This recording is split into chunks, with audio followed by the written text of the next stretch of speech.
नमस्कार मित्रांनो, microbiology in Marathi चॅनलमध्ये आपले स्वागत आहे. तर या व्हिडिओमध्ये आपण हेवी मेटलचं बायोडिग्रेडेशन कसं केलं जातं ते आपण या व्हिडिओमध्ये पाहणार आहोत. तर चला आता व्हिडिओ सुरुवात करूया. सर्वात प्रथम हेवी मेटल हे जे असतं त्याचं बायोडिग्रेडेशन हे बायोलॉजिकल ट्रान्सफॉर्मेशन होतं, इमोबिलायझेशन होतं आणि डिटॉक्सिफिकेशन ही प्रोसेस त्याची होत असते. आणि हे जे काही हेवी मेटल आहे त्याचा मायक्रो ऑर्गॅनिझम्सचा वापर करून त्याला लिस्ट टॉक्सिक फॉर्ममध्ये किंवा इनर्ट फॉर्ममध्ये कन्व्हर्जन हे केलं जातं. त्याच्यामध्ये बॅक्टेरिया, फंगस आणि अल्गी हे जे मायक्रो ऑर्गॅनिझम आहे त्याचा वापर केला जातो. तर हेवी मेटल जे काही केमिकली डिग्रेड आपण करू शकत नाही कारण की त्याच्यामध्ये इलिमेंट प्रेझेंट असतात, पण आपण त्याचं कन्व्हर्जन हे लेस टॉक्सिक फॉर्ममध्ये करू शकतो किंवा त्याला रिमूव्हलेशन हे करू शकतो एन्व्हायरमेंटमधून थ्रू दी बायोलॉजिकल प्रोसेस. म्हणजे बायोलॉजिकल प्रोसेसमध्ये मायक्रो ऑर्गॅनिझमचा वापर करून आपण हेवी मेटलला लेस टॉक्सिक फॉर्ममध्ये कन्व्हर्जन त्याचं करू शकतो. त्याच्यानंतर मेकॅनिझम आपण पाहूयात. तर पहिलं जे स्टेप आहे त्याच्यामध्ये बायोसॉर्प्शन. तर याच्यामध्ये काय केलं जातं, पॅसिव्ह बाइंडिंग होती मेटलची मायक्रोवेल सेलला किंवा बायोफिल्मला. त्याची पॅसिव्ह बाइंडिंग आपल्याला पाहायला मिळते आणि याच्यामध्ये कोणता ग्रुप किंवा जो फंक्शनल ग्रुप आहे तो इन्व्हॉल्वमेंट दाखवतो. त्याच्यामध्ये COOH, OH किंवा NH2 किंवा PO4 असे जे काही फंक्शनल ग्रुप असतात ते याच्यामध्ये इन्व्हॉल्वमेंट दाखवतात, जेणेकरून पॅसिव्ह बाइंडिंग ही मेटलची त्या मायक्रोवेल सेलवरती किंवा बायोफिल्मवरती होऊ शकेल. तर याला म्हटलं जातं बायोसॉर्प्शन. त्याच्यानंतर बायो अक्युम्युलेशन.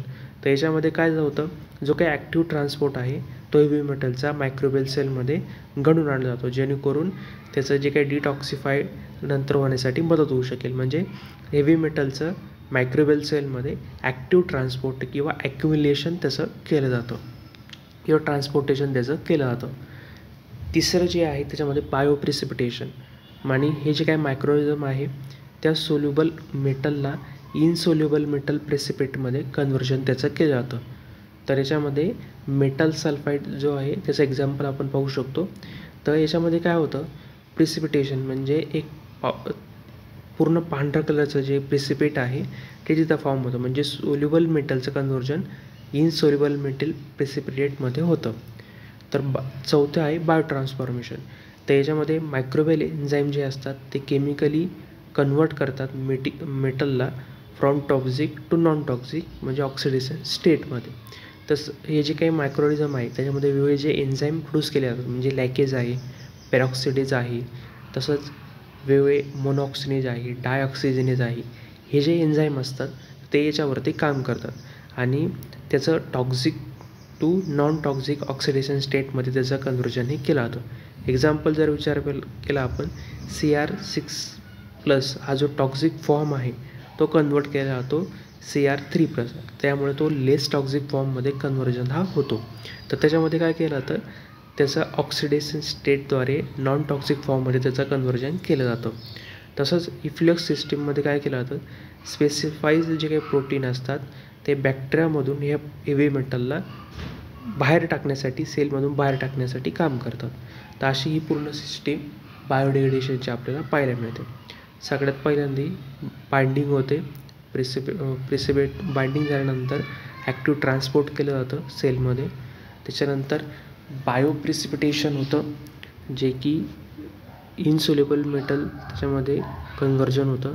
त्याच्यानंतर बायो ट्रान्सफॉर्मेशन होतं, नॉन टॉक्सिक ऑक्सिडेशन स्टेटमध्ये कन्व्हर्जन होतं. आणि इन्फ्लेक्स सिस्टीममध्ये म्हणजे स्पेसिफाईड प्रोटीनचा वापर करून जे बॅक्टेरिया असतात ते पंप करतात हेवी मेटलला सेलमधून. तर हे झालं पूर्ण मेकॅनिझम बायोडिग्रेडेशन ऑफ हेवी मेटलचं. त्याच्यानंतर मायक्रोऑर्गॅनिझम जर विचार केला त्याच्यामध्ये बॅक्टेरियामध्ये भरपूर स्पेसीस आहेत. त्याच्यामध्ये सोडोमोनास आहे, बॅसिलस आहे, राल्स्टोनिया आहे, मेटॅलोडेरस आहे, शिमवालिया आहे, डी सल्फो वायब्रो स्पेसीस आहे.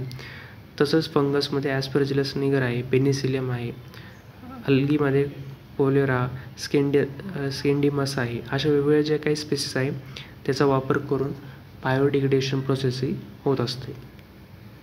त्याच्यानंतर एक्झाम्पल जर विचार केला, ह्या ज्या मायक्रोवेल डिटॉक्सिफिकेशन आहे हेवी मेटलचं, त्याच्यामध्ये क्रोमियमचा जो काही आपण पाहिलं मगाशी टॉक्सिक फॉर्म CR6+ आहे तो रिड्यूस होऊन CR3+ मध्ये कन्व्हर्जन होतो with the help of Pseudomonas putida species. त्याच्यानंतर लीड PB2+ हा रिमूव्ह होऊन बायोसॉप्शन होऊन त्याचं कन्व्हर्जन होतं with the help of Bacillus subtilis हा जो एन्झाईम स्पेसिस आहे त्याचा वापर करून जे काय बायोसॉप्शनद्वारे त्याचं डिटॉक्सिफिकेशन केलं जातं.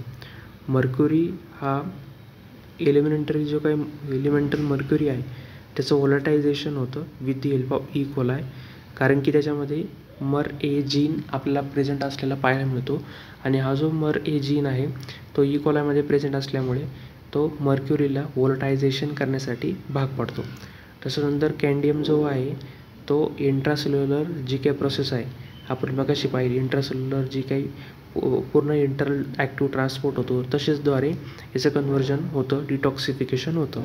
त्याच्यानंतर आर्सेनिक जो आहे याच्यामध्ये मिथायलेशन किंवा रिडॉक्स रिॲक्शनद्वारे जे त्याचं कन्व्हर्जन आहे AS जो 5+ हा त्याचा ओरिजिनल लेस टॉक्सिक फॉर्म आहे तो AS3+ मध्ये कन्व्हर्जन हा होतो. तर अशा प्रकारे जे काही वेगवेगळे मायक्रोऑर्गॅनिझम आहे ते हेवी मेटलला डिग्रेड करण्याचं काम करतात आणि डिटॉक्सिफाय करण्याचं काम करतात किंवा त्याला लेस टॉक्सिक फॉर्ममध्ये कन्व्हर्जन करण्याचं काम करतात. एन्व्हायरमेंटल इम्पॉर्टन्स जर विचार केला ही इको फ्रेंडली अल्टरनेटिव्ह आहे केमिकल मेथडला, जेणेकरून जे सॉईलमधलं वॉटरमधलं जे काही हेवी मेटल आहे त्याची टॉक्सिसिटी आहे ती आपण रिड्यूस करू शकतो. तसंच आपण बायोरेमिडिएशनला प्रमोट करू शकतो, जेणे की मायनिंग इंडस्ट्री आहे, इंडस्ट्रियल इंडस्ट्री आहे, ॲग्रिकल्चर साईट आहे त्याच्यामधून जे हेवी मेटल आहे त्याचं आपण बायोडिग्रेडेशन हे होऊ शकतं.